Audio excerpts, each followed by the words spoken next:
Hi guys, this is Starcraft and welcome to the series of Starcraft English commentary. We continue with ASL S17 Ro24 Group B, and this is going to be the second set in the series split between mine and Stork. The map is going to be Radeon, 4-player map that you can see the thumbnail of in the bottom left corner of the screen. And it looks like mine is going to be, well, both of these players are very, very similar in color. Mine is going to be yellow at the top left corner of the screen, and Stork's going to be more yellow, aka orange, at the bottom left corner of the screen. Terran versus what is this, Protoss, and very close spawning position for these players, meaning that we might have a very quick game, but it kind of depends on if one of the players is going to take some drastic measures, and drastic measures means that you either go for 12 Nexus for Protoss or 14 Command Center for the Terran, or something crazy like, you know, hidden factories, hidden gateways and stuff like that. A lot of girls in the fan here. Who are they cheering for? I cannot recognize the guy in the, yeah, Sung Byung. Okay, I can hear the Korean guy say, so that's gonna be some Stork fans. By the way, I'm also a Stork fan, and I'm gonna show you my own picture of Stork. It's right here. Isn't he so cute? Isn't he like, you know, your teddy bear, your plushy or brushy or whatever, right? I mean, he's just so cute. But anyways, I'm gonna show you some very interesting stuff. Another beautiful girl. Is Stork's wife in the crowd? Because I know he's got at least a wife and maybe some children. I don't know. But it would be nice to see, you know, Stork's wife cheering. Maybe that is his wife. I don't know. But yeah, I want to show you some very interesting stats. So this is gonna be the list of the players who ever won an OSL. Sorry, not OSL. ASL. In terms of first place is gonna be called gold. Second place is gonna be called bronze, and third place is gonna be silvers before bronze. Anyways, one of the others. And it looks like Flash is up there. Stork and Hero are not on this list, and neither are mine. Wait, is mine here? Okay, I guess not. I guess not. I just have to like look very closely because I don't wear glasses, so I cannot see things very far. But anyways, yeah, and the distribution of race for the winners of the previous 16 season of ASL is as follows. Terran is leading with 8 wins. And we see that Zerg is 5 and Protoss is only 3. So I'm going to be cheering for Protoss here because it's going to be the year of the dragon. And incidentally, we have 6 Protosses in this tournament, in this round of 24. I hope there's going to still be 6 in the round of 16. And I hope there's going to be at least 2 in the round of, you know, whatever, the quarterfinals or whatever, right? But of course, it's not going to be that hopeful because, you know, some players are likely going to be choked. Stork is going to be likely to be choking today. But if you can defeat mine, then things get a bit better. You know, going towards the, you know, the next part of the tournament. But as I showed you previously, the 3 players, the top 3 seeds of this group are very evenly matched in terms of ELO score as of today. February 27. These stats were taken today by me. I will sample the ELO scores every day. For my own viewing pleasure and as well as for your information. So it looks like Stork will have a very hard fight. Of course, he's seed number 3, so he's supposed to be one of the weaker players, but he's on the same level as mine, and rightly so, because I believe mine is kind of undergoing a slump since that, you know, that day, you know, whatever, that season when he even got into the finals or semi-finals of an ASL. But since then he's been kind of really terribly bad, I feel. I mean, he's losing a lot of games left and right in the daily pro leagues, and KCM we rarely ever see him, and you know, so forth and so forth. But anyway, it's gonna be seeing a Command Center going out already for mine, and then following with a Nexus from Stork. So both the players are gonna play the long game here. The first Dragoon comes out, the SCV's been damaged from before. It's gonna try to get on the high ground but not able to see anything. You know, there's no hidden building, no hidden tech or something, but looks like Stork is not going for core upgrades just yet. He's gonna be using his gas for something else. We shall see.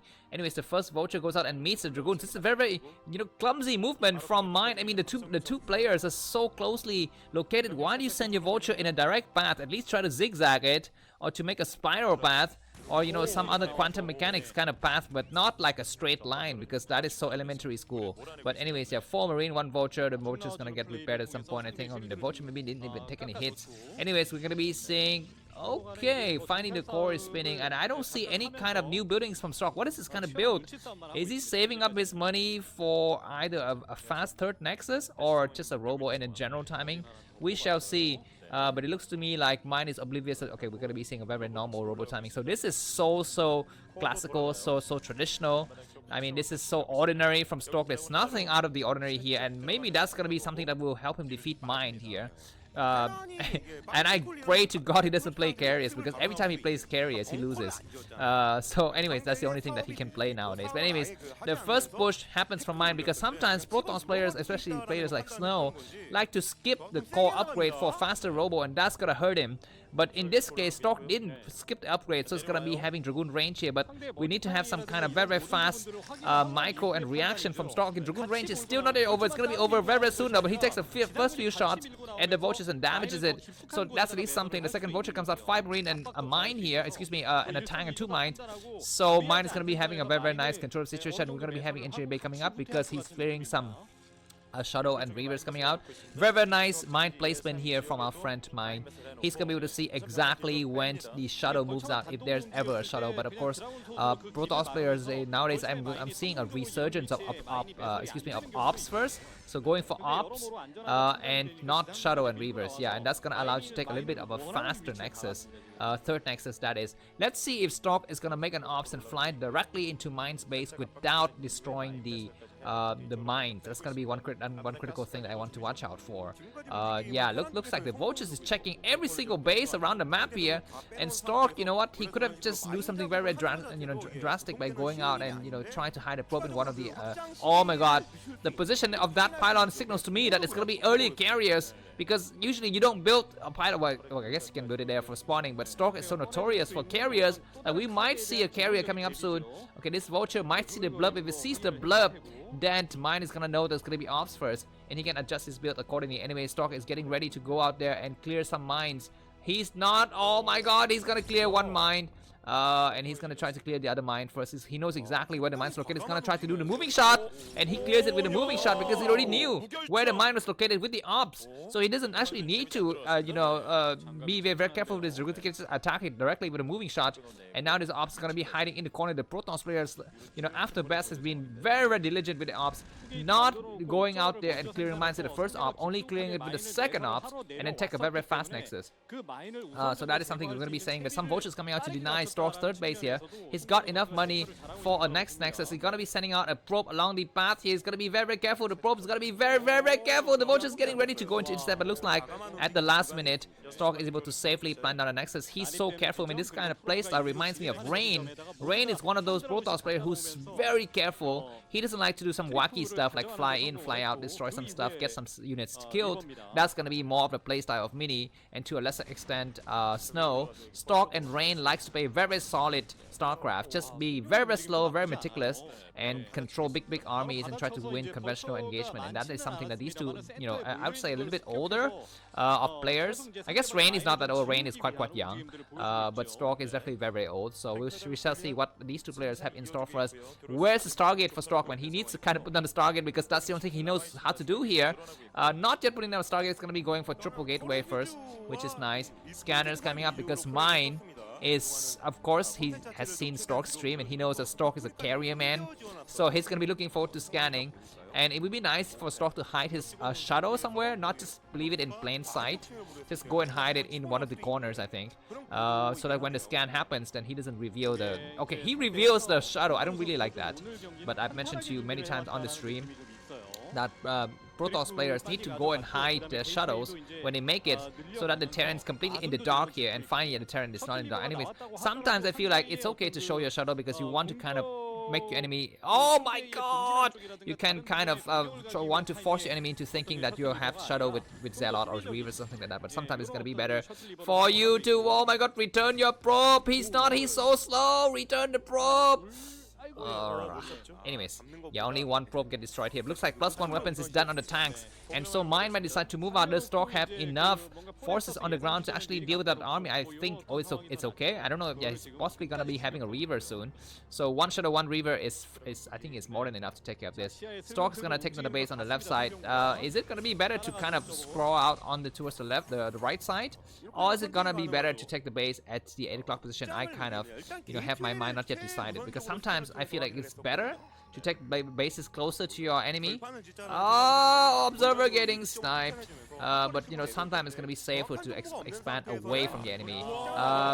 Very slow reaction from Mine there. Well, I guess he didn't lose the third vulture, so that's okay. But anyway, Stork needs to be getting ready for another base soon. He's got double shadow, excuse me, double reavers inside the shadow, so he's okay, I think. And in terms of, you know, stopping this turret push, he can go for another base. But for the time being, he's gonna try to make sure he doesn't die by putting the reaver in the corner. He needs to kind of react fast here. Stork is one of the players with a lower APM here. Tanks are gonna be sieging on the right side. Where's Stork's army? 3 Dragoons in position, and now he sees that the tanks are sieging. He's gonna back up, losing just a single Dragoon. The Shadow need to run for its life. One Reaver died, I think. I don't know, I could not see precisely. I think one Reaver died and one Reaver's damaged. But Stork's got more Zealot and Dragoons in the back. Hey, this push is semi-scary. It's not that scary. There's about 10 tanks. But with good army control, Stork might be able to take it. But he needs Zealot leg, man. He cannot fight with just this. Anyways, Chan's gonna be trying to attack on the low ground on the pylon here. Okay, at least we have some cannons on the low ground. The probes need to run for their lives. Go hide in the corner. It looks like Stork is gonna advance from the left side. He's gonna clear some mine. The Shadow's gonna fly in here, and that leaves the tank kind of out of position. He can land something on the 2 tanks. He needs to. No, he's not landing. What is he doing? He flies and he's gonna try to do some mine drag, which is okay. But very slow reaction from Stork. He's got 3 Dragoons on the right side joining the battle, not yet engaging in the battle here, and that was so clumsy from Stork. I mean, half of his army was not even engaged, and that was just so bad. Zealot with left finally comes out now. But where's the Reaver? Where's where's everything? Stork's supply has plummeted down to 91, and I mean, maybe it's just, you know, his girlfriend trying to work him out at night. He doesn't get enough sleep. I was reading this article about this tennis player who like lost a lot of, I don't know, ranking on the AFP system because his girlfriend was a sex maniac, and you know, she demands him that he needs to please her 10 times per week, you know, and maybe that's what's happening to Stork here because he's not on point. You know, his mind is somewhere else. His mind is focused on something else and not Starcraft here, and he's able to clear out these forces, but Stork is behind by about 15 to 20 supply. I'm very sad to see this. Of course, he can still come back in the game, in the loser game against Killer, and then come back once again in the final set. Yeah, but how can Mine just push forward and destroy everything so easily? I mean, that was like the easiest push ever. That was the easiest push ever, man. I mean, anyways, 5-6 Dragoons coming out here. Tanks and Mines protecting each other, excuse me. Stork's gonna try to go on this side. At least they're gonna be just around one tank and take it out and then retreat. He's gonna retreat, that's fine. He needs to have more army. He needs to go for very slow reaction from Mine to lose a tank, but these Dragoons need to run. Okay, at least one Dragoon kills itself to clear the path for the other Dragoons, but they all died. At least most of them died anyways. And where's the rest of the reinforcement from Stork? I mean, yeah, supply-wise, Stork is still behind by about 20 supply. The Terran's got more army, but more Dragoons coming out, which is great. But you need to have Shadow. So the Shadow drops some Zealot to block some of his enemy's forces. This Reaver, yeah, I was wondering where this Reaver was the entire time. It was here, not engaging in the battle.